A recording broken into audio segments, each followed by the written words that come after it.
1963 में एक फिल्म आई थी बंदनी, जिसका गाना बड़ा मकबूल हुआ। इस गाने के शब्द अगर मैं आपके सामने रखूं तो इसके शब्द थे, मोरा गोरा अंग लई ले, मोहे श्याम रंग दई दे। ये बात मैं आपसे क्यों कर रहा हूं, क्योंकि हमारे साथ जो शख्स मौजूद हैं वो एक फिल्म बना ली है उन्होंने, दिल्ली डार्क के नाम से, और इसको कल रिलीज भी कर रहे हैं, यानी 30 मई को ये फिल्म रिलीज हो रही है। दिवाकर दास साहब, स्वागत है आपका। Thank you. दिवाकर जी, शुरुआत की मैंने जो लाइनें पढ़ी और दिल्ली डार्क का जो कॉन्सेप्ट है, थोड़ा सा जरा हमारे दर्शकों को समझाएं।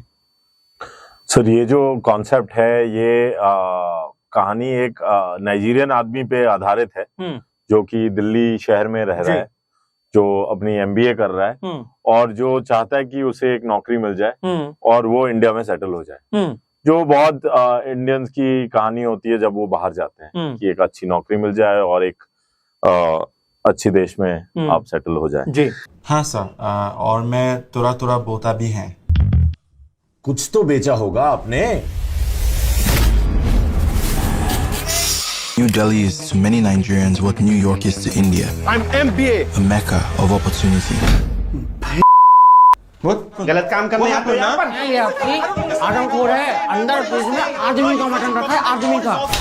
But sometimes लेकिन इनके कहानी के थ्रू हमने जो मतलब जिस चीज को एक्सप्लोर करने की कोशिश की है वो है हमारे सोसाइटी में जो एक काले रंग के ऊपर जो एक बायस होती है उसके बारे में हमने एक कमेंट्री करी है।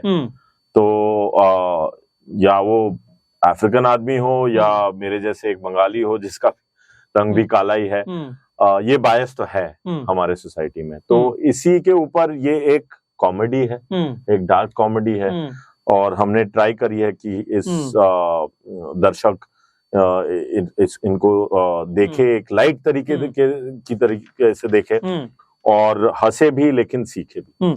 अच्छा, ये बताइए मुझे दिवाकर जी की कॉमेडी, वो भी ऐसी डार्क कॉमेडी की बात कर रहे हैं आप, आइडिया कहाँ से जनरेट हुआ? कब पहली बार दिमाग में आया कि इस तरह की फिल्म को बनाना है, दर्शकों के पास लेकर जाना है, एक ऐसा सब्जेक्ट जो शायद अब से पहले उस लेवल पे ना बना हो या ना उसके बारे में बात की गई हो? हाँ, हमारे समाज में इस तरह की बातें तो की जाती हैं, लेकिन इसको लोगों तक पहुंचाना और इस अंदाज में पहुंचाना, कहाँ से पूरा प्रोसेस शुरू हुआ? सर, मैं हमेशा एक फिल्म मेकर बनना चाहता था और कहानियां, या तो ये थिएटर या कहानियां लिखना, ये मैं बचपन से ही कर रहा था। जी। जब मैं मतलब 6 या 7 में जब मैं बोर्डिंग स्कूल गया था, कलकत्ता से मैं नॉर्थ इंडिया एक बोर्डिंग स्कूल में गया था, तो मैं काफी मतलब उस टाइम पे मैं और भी थोड़ा काफी ज्यादा काला था। और उस टाइम पे क्या होता था कि मेरी काफी बुलिंग हुई थी दूसरे बच्चों से, और ये बुलिंग मतलब 1 साल नहीं, 2 साल नहीं, 3-4 साल, 5 साल चलती गई। तो उस टाइम पे क्या होता है सर, हम सब बच्चे होते हैं, लेकिन क्या होता है, और तो बच्चे होते हैं तो हम लोग उसका रिस्पॉन्स भी दे सकते हैं। किसी ने हमें कुछ बोल दिया, मैंने उसको वापस कुछ बोल दिया, किसी को मार दिया, ये कर दिया, वो कर दिया, तो आपको लगता है कि उस टाइम पे सब कुछ ठीक हो गया है। लेकिन क्या होता है, जब आप मैच्योर करते हो तो ये सारी चीजें आपके अंदर वो मतलब पकने लगती हैं, और आपके जो कॉम्प्लेक्सेस हैं जो वो आपके अंदर भी आपकी उम्र के साथ वो कॉम्प्लेक्सेस भी बड़े होने लगते हैं।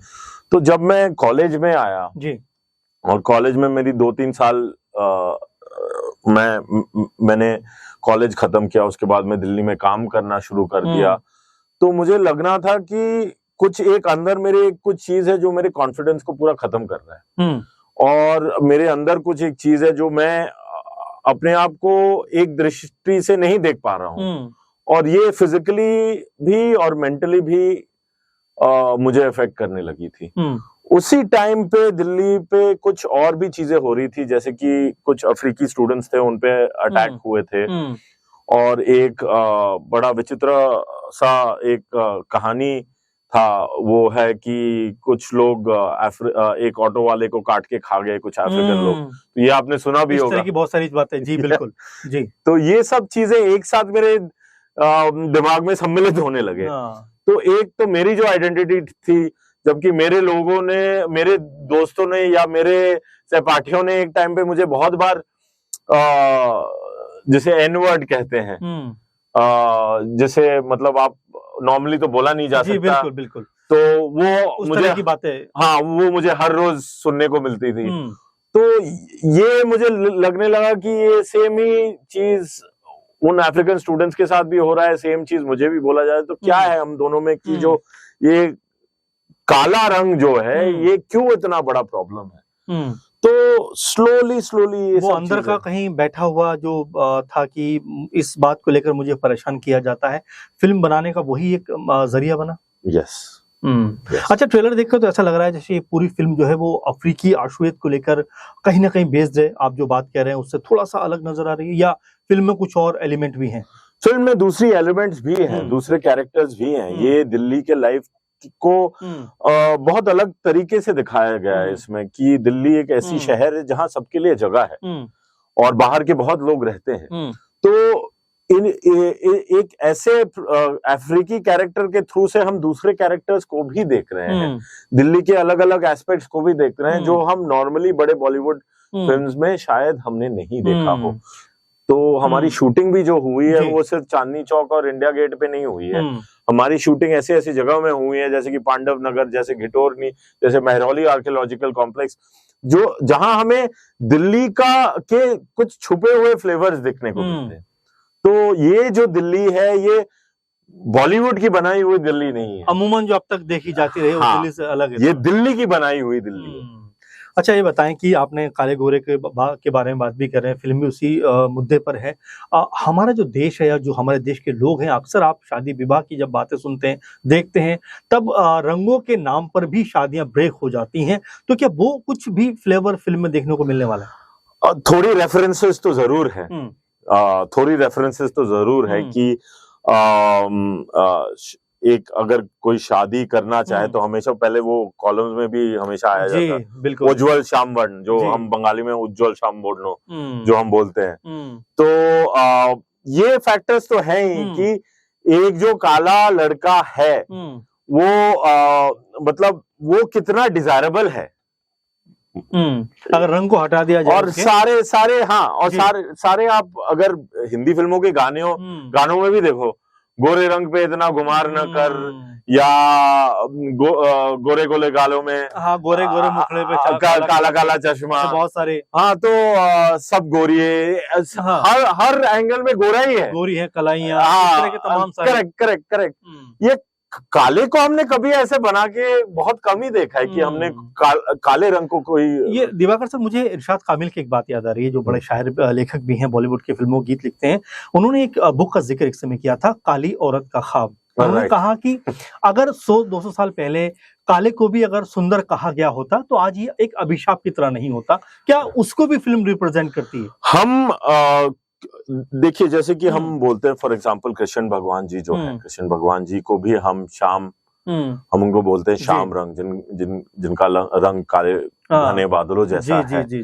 तो हमारे कल्चर में हमेशा काले रंग का तो रिस्पेक्ट हुआ है और था भी। शायद बीच में कॉलोनियल जो हमारा हैंगओवर है, या मतलब कॉलोनियल रूल के वजह से हमारे दिमाग में बहुत कुछ चीजें आ गई हैं जो जिस चीजों ने हमें करप्ट कर दी हो। हमारे कल्चर में तो हमेशा तो इतना तो रिस्पेक्ट तो था ही काले रंग के। जी अच्छा, दिवाकर जी बताइए जरा, क्योंकि मुद्दा थोड़ा सा गंभीर भी है, जटिल भी है, मुश्किल भी है, और जैसा आप बता रहे हैं कि बहुत सारी चीजों को आपने फेस भी किया है। इन तमाम चीजों को बुनते हुए कॉमेडी के अंदाज में पेश कराना या पर्दे पर उतारना आसान था या मुश्किल था? बहुत मुश्किल था, लेकिन सर मैं एक ही चीज कहना चाहूंगा कि हमारे देश में बहुत अलग अलग टाइप्स के प्रॉब्लम्स हैं। तो ये जो मुद्दा है ये हमें एक इंसानी तौर पे समझना है। ये पॉलिटिकल नहीं है, ये इंसानी एक मामला है जिसको हर आदमी अपने तौर से ही समझेगा। तो मैं यही चाहता हूं कि ये एक एंटरटेनिंग जो फिल्म है उसके थ्रू से अगर हम अपने आप को देख सके, या नहीं कि ये नहीं कि आप गलत हो, आप सही हो। मैं किसी के ऊपर उंगली नजरिए के ऊपर आप खुद अपने आप पे उंगली उठाओ, मैं कोई नहीं होता हूँ आप पे। अच्छा, फिल्म का होल प्रोसेस, जो बनने का प्रोसेस था, कितना समय लगा और क्या क्या? सर अगर आप राइटिंग से लेके और कल रिलीज हो रही है उतना आप देख लो, तो लगभग 6-6.5 साल लग गए, क्योंकि ये एक इंडिपेंडेंट फिल्म है। 6-6.5 साल का वक्त लग गया। बहुत लंबा वक्त नहीं हो गया? आजकल सर है। और ऐसे सर आज मैं बात कर रहा था, मैं लीड एक्टर सैमुअल से बात कर रहा था और अचानक मेरे को ये कि मैं आपसे 2020 में मिला था, आज 2025 हो गया, 5 साल चले गए इसके बीच में, मतलब इस संघर्ष में मतलब निकल जाते हैं और पता भी नहीं चलता। क्योंकि 6.5 साल का जिक्र मैं इसलिए भी कर रहा हूँ दिवाकर सर, क्या आप देख रहे हैं कि बॉलीवुड का जो चलन है वो कोई रीमेक फिल्म उठाइए, रीमेक करिए और 2-4-6 महीने में उसको बनाकर रिलीज कर दीजिए। करेक्ट। और 6.5 साल का इंतजार या इतना वक्त देना, बहुत ज्यादा वक्त नहीं दे दिया आपने? बहुत ज्यादा वक्त दे दिया सर, बट मेरे पास कोई ऑप्शन भी नहीं था और ये मेरे बच्चे की तरह है, ये मेरे लिए एक प्रोजेक्ट नहीं है, इसके लिए मैंने बहुत कुछ खोया है लाइफ में। परिवार का सपोर्ट रहा इसमें? परिवार का 100% सपोर्ट रहा है। परिवार का अगर सपोर्ट नहीं रहता तो मैं नहीं रहता सर, फिल्म तो दूर की बात है। कुछ बताइए जरा इस परिवार के बैकग्राउंड और अपने इन सब चीजों के बारे में। सर मेरे पेरेंट्स हमेशा बहुत सपोर्टिव रहे हैं और वो चाहते थे कि उनको, मतलब मैं आज भी जब ब्रेक डाउन हो जाता हूँ और हर रोज कोई ना कोई संघर्ष तो फेस करना पड़ता है, लेकिन मैं आज भी जब ब्रेक डाउन हो जाता हूँ और बोलता हूँ कि मेरे से और नहीं हो पा रहा है, फिर वो बोलते हैं कि ये आप ही ने चूज किया है लाइन और हम आपके साथ हैं। आप ये मत देखो कि आपको आज ये सफलता मिल रही है या नहीं मिल रही है, आपको ये देखो कि ये आपको करना है, ये ही आपका टैलेंट है, यही आपको करना था। अच्छा, इतना मोटिवेशन मिलता है घर परिवार से? बहुत मोटिवेशन मिलता है सर, और सबसे ज्यादा ये बोलते हैं कि आप अपने प्रोडक्ट को सही करो, आप अभी पैसे के पीछे मत भागो, आप अपनी पूरी जी जान आप अपने आर्ट पे लगा दो। अच्छा, प्रेरणा के लिए अगर देखा जाए तो क्या है प्रेरणा स्रोत आपका? क्योंकि ऐसे जटिल मुद्दे के ऊपर फिल्म के जरिए लोगों को कम्युनिकेट करना, कहाँ से आती है प्रेरणा? सर प्रेरणा एक ऐसी चीज होती है ना, मुझे लगता है कि प्रेरणा या कला के प्रति एक जो लगाव होता है लोगों को और एक कहानी किसी को सुनाने की जो इच्छा होती है, वो एक बहुत, मतलब किसको बोलते हैं, ऊंची किस्म की एक कनेक्शन है, एक पावर है। ये मैंने नहीं लिखा है, ये कहीं और से आता है और जिस आदमी को ये चुनता है उसी के थ्रू आता है। तो प्रेरणा या तो वो एक कविता भी हो सकती है, वो एक फिल्म हो सकती है, वो एक पेंटिंग हो सकती है, वो आपकी एक इंस्पायर्ड, आप एक रिपोर्टाज कर रहे हो किसी चीज के बारे में और आपके जो अंदर जो पैशन है, जो जुनून है, वो चीज बाहर से आती है सर। वो आप इस तरह से नहीं, वो आप क्रिएट नहीं कर सकते, प्रोजेक्ट पे आप बना नहीं सकते। अच्छा दिवाकर सर, आपका अगर मैं फिल्म का जो लगाव है या जो आपने एक तरीके से चाहा कि मैं फिल्म के जरिए अपनी बात को कहूं, तो किसी को आपने असिस्ट भी किया है या किसी के साथ आपने रहकर काम भी सीखा है या इंडिविजुअल जर्नी आपकी चलती चली जा रही है? सर मैं एडवर्टाइजिंग में काम करता था और वापस मैं फिर दिल्ली में काम करता था, मैं थिएटर करता था और दिल्ली यूनिवर्सिटी में थिएटर करता था, उसके बाद भी बाहर भी मैं थिएटर करता था। फिर मैं कुछ सालों के लिए अमेरिका चला गया, उधर भी मैं एडवर्टाइजिंग में काम कर रहा था। फिर छोड़ के मैं इधर आ गया, दिल्ली ही वापस आया और मैंने डिसाइड करी कि दिल्ली में ही मैं फिल्में बनाऊंगा और मैंने छोटे मोटे प्रोजेक्ट के साथ शुरू किए।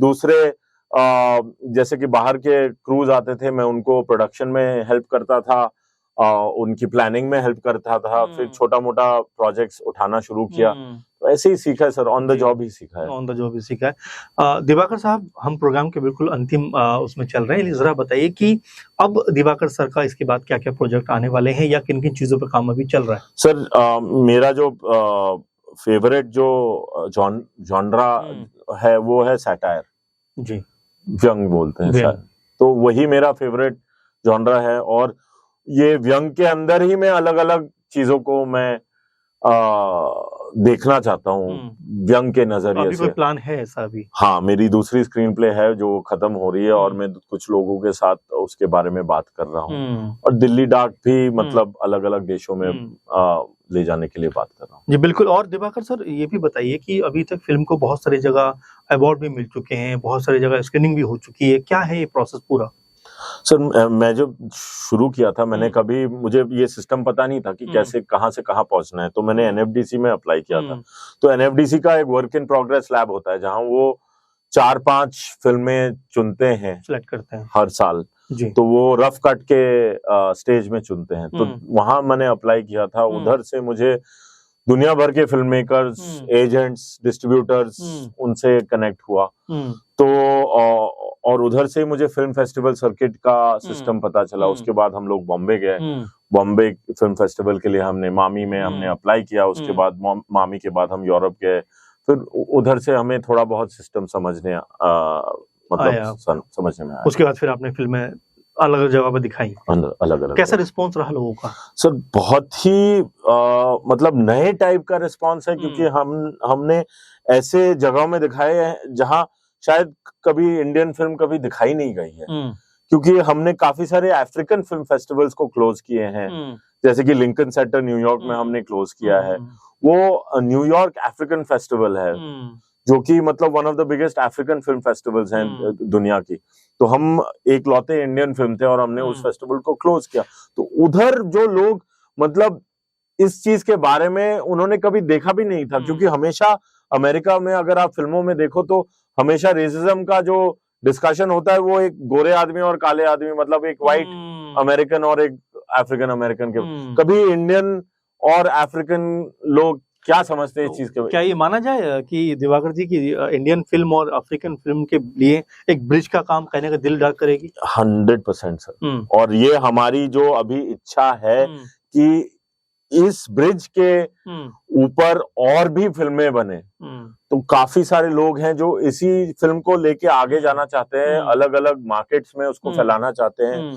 और कुछ लोग और भी नॉलीवुड बॉलीवुड के कोलैबोरेशंस को लेके फिल्में बनाना चाहते हैं। अच्छा दिवाकर जी, जरा दर्शकों से अपील कर दीजिए, फिल्म के बारे में क्या कुछ कहना चाहेंगे, क्या समझाना चाहेंगे, क्यों आपकी फिल्म उनको देखना चाहिए? आप जरा दर्शकों से कुछ कहना चाहेंगे? Thank you. ये फिल्म कल 30 तारीख को भारत के अलग अलग शहरों में रिलीज हो रही है। ये एक इंडिपेंडेंट फिल्म है। हमारे पास कोई OTT प्लेटफॉर्म का अभी तक कोई सपोर्ट नहीं है, तो हम लोग जा रहे हैं। हम लोग आप ही के सपोर्ट पे हम लोग जा रहे हैं। ट्रेलर हमारा काफी वायरल हो चुका है। आप लोग YouTube में जाके देख सकते हैं ट्रेलर को। और हमें यकीन है कि ये ऐसा फिल्म है जो बहुत ही हटके है, जो कि नॉर्मल बॉलीवुड सिस्टम में नहीं बन सकती है। और ये एक आपको बहुत ही एक फन एक्सपीरियंस देगा थिएटर में। जी बिल्कुल, दिवाकर जी से हमने बहुत सारे मुद्दों पे बात की, क्योंकि फिल्म का जो टॉपिक है वो अब की जो मसाला फिल्में हैं, कमर्शियल फिल्में हैं, उनसे एकदम जुदा है। और जिस अंदाज में उन्होंने अपनी बात कही है उसका मजा लेने के लिए आपको थिएटर में जाना चाहिए, क्योंकि इस तरह के कॉन्सेप्ट पे बहुत कम लोग हिम्मत कर पाते हैं, दिलेरी कर पाते हैं लोगों को इस तरह की बात को समझाने के लिए। तो दिवाकर सर, आप हमारे साथ जुड़े, बहुत धन्यवाद आपका। आपको बहुत सारी बधाई और आपको best of luck thank you so much के लिए। थैंक यू इस सो मच। तरह की फिल्में और बनाते रहिए। तमाम दर्शक हमारे साथ जुड़े, उनका बहुत धन्यवाद। हम ऐसे मुद्दों पे लगातार आपके सामने आते रहेंगे। फिलहाल